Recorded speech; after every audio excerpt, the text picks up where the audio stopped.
I now give the floor to His Excellency Charles Fleming, Minister of State of Ireland. Sean Fleming, you have the floor.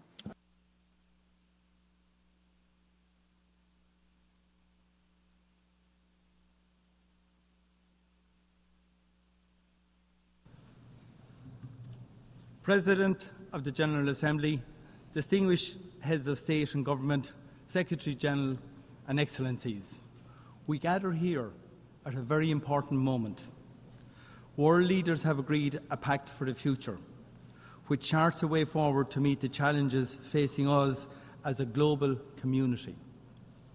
To do so, we must honour existing commitments, including the Sustainable Development Goals and the 2030 Agenda, and be ready to adapt to new and emerging challenges. It requires us to address the interlocking crises of climate change, conflict, hunger, injustice and underdevelopment. And it requires us to protect the means to achieve progress. For generations, the multilateral system, with the UN Charter at its heart, has driven our best advances.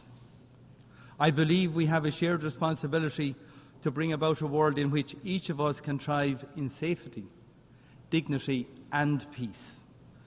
We are accountable to those who will follow us and accountable to each other to uphold the UN Charter, to stand up for international law, to ensure the peaceful settlement of disputes, to defend the universal and indivisible nature of human rights, and to pass on to the next generation a functioning multilateral system.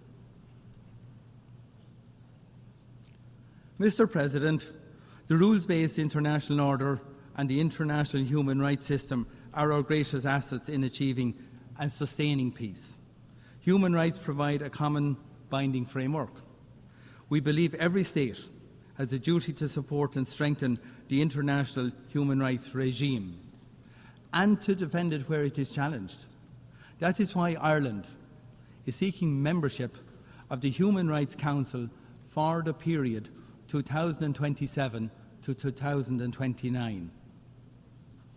We are doing so because we deeply are committed to human rights. We wish to further contribute to the UN human rights system and the valuable work of the Human Rights Council. We hope that we can count on the support of many of you in this room here today who share our belief in the values and principles we have collectively established. We also have a duty to uphold international law and international legal order. Ireland is fully committed to supporting the essential work of the International Court of Justice and calls on all states to abide by its rulings. Ireland is also wholly committed to the international criminal justice system. The International Criminal Court is a cornerstone of that system and must be allowed to pursue its mandate without fear or favour. We strongly condemn all attempts to intimidate or threaten the ICC, its officials or those cooperating with the court. There can be no impunity for the most serious crimes of international concern. Mr. President, we're seeing a global backlash against the human rights of women and girls. The gender persecution in Afghanistan stands out for its cruelty and must be denounced. In too many parts of our world, we see hard-won progress threatened and even reversed. We cannot accept this. Our commitment to gender equality must be non-negotiable. We must also address the unacceptable rise in attacks on the right to life, liberty and security of LGBTQI people in all corners of the world. And we must unequivocally condemn all forms of racism, intolerance and hatred, including anti-Semitism, anti-Muslim hatred and the persecution of Christians. Mr. President, we are already seeing the destructive impact of climate change. It is clear that climate change is the driver and multiplier of instability and conflict. Ireland worked hard to address this during our recent term on the Security Council. Climate change threatens each and every one of us.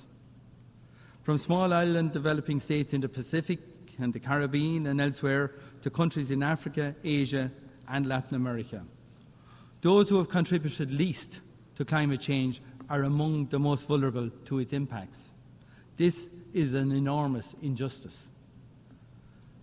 As we approach COP29, we must do everything we can to reduce fossil fuel emissions.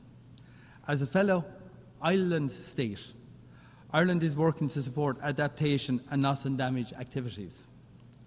We need collective action at speed and at scale to avert the most catastrophic impacts of the climate crisis. Ireland and our EU partners will play our role. At the UN last year and again at the Pact for the Future, we have recommitted to the Sustainable Development Goals.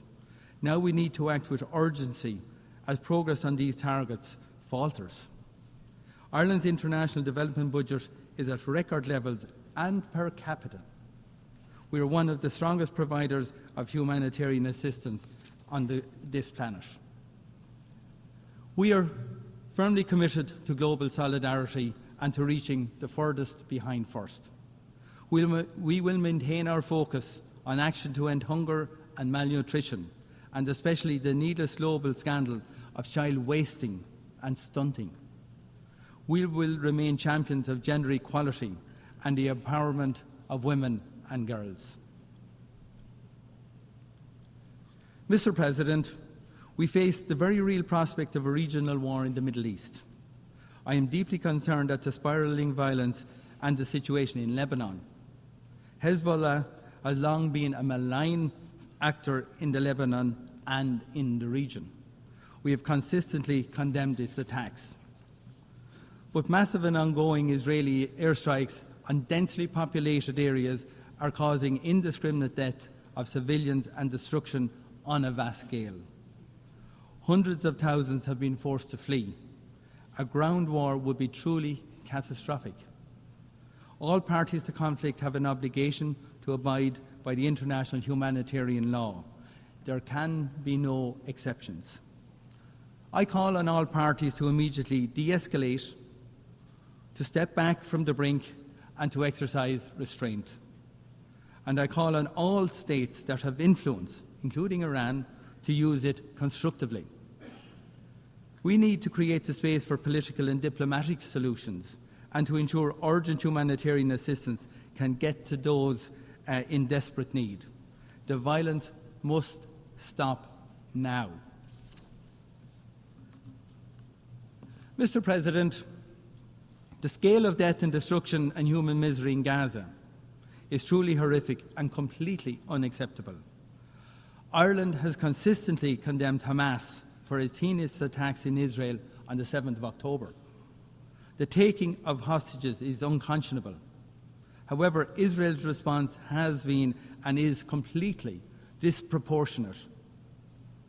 We need an immediate ceasefire and hostage deal, followed by a massive surge of humanitarian aid into Gaza. Instead, we are seeing an alarming escalation of the conflict in the West Bank and now in Lebanon. The violence and killing must stop. It has long been clear that the only viable basis for a lasting peace and security for Israelis and Palestinians is a two-state solution. The recent adoption by the General Assembly of a resolution on the advisory opinion of the International Court of Justice is a step in the right direction. The international community must now act to implement it. Ireland supports the global initiative launched last week here in New York to support the two-state solution. I encourage states to join in this shared effort. Mr. President, Russia's unjustifiable war of aggression against Ukraine represents a severe threat to the global multilateral system. A challenge to the norm that borders cannot be changed by force should concern us all very deeply. We should all be deeply concerned by defiance of the UN Charter by a permanent member of the Security Council. Undermining the rules-based order on which each of us, of our security depends, should concern us all. The transfer of ballistic missiles by Iran to North Korea to Russia for use in Ukraine is totally unacceptable. These transfers are unlawful and threaten international peace and security, and they must stop. This is not just a European security concern. This is a war with global impacts on food security and on energy and commodity prices. Too often, it is those who are least able to respond who suffer the most. And it is a colonial war about annexing the territory and destroying the identity of a United Nations member state. That is why Ireland is committed to holding Russia accountable for its actions and to bringing about a comprehensive, just and lasting peace in Ukraine.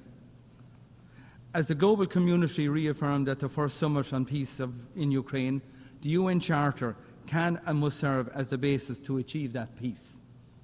It is shocking that Russia has threatened the use of nuclear power in this conflict. The mere possession of nuclear weapons brings the risk of human and environmental disaster. That is why Ireland will propose a resolution to this General Assembly to further our collective scientific understanding of the dangers of these weapons. I urge all countries to join in this resolution. We cannot allow a new nuclear arms race. We must also act to prevent another arms race for weapons beyond human control, and to do so urgently, given the pace of technological development. Ireland supports the Secretary-General's call to conclude a treaty on autonomous weapon systems by the end of 2026. Mr. President, the Horn of Africa and the Seychelles region are beset by multiple overlapping crises, from food insecurity, drought and flooding to actual conflict. Addressing them means working for sustainable development and human rights. The situation in Sudan is appalling. 12 million people forced from their homes. Widespread reports of abuse against civilians, particularly again against women and girls. 25 million people face crisis levels of hunger and are now facing famine. We need to see urgent action. We demand a ceasefire, humanitarian access, protection of civilians, and accountability for human rights abuses. We must do whatever it takes to pressure the parties to come back to the negotiating table and to bring an end to the destructive cycle of violence. And we need to see accountability for those who have committed these atrocities. Mr. President, as we witness these harrowing conflicts, we must not accept this situation. The world as it is now is not the world as it should be. We have seen what can be achieved by cooperation through this organisation, that the fundamental international community has managed to come together in a time of heightened tension to endorse that vision, to agree a way forward, a pact for the future, shows us what can be achieved. We continue to be united in our shared humanity. Ireland will work hard with others during this General Assembly to follow through on our words with action. Thank you very much for listening to me on behalf of Ireland.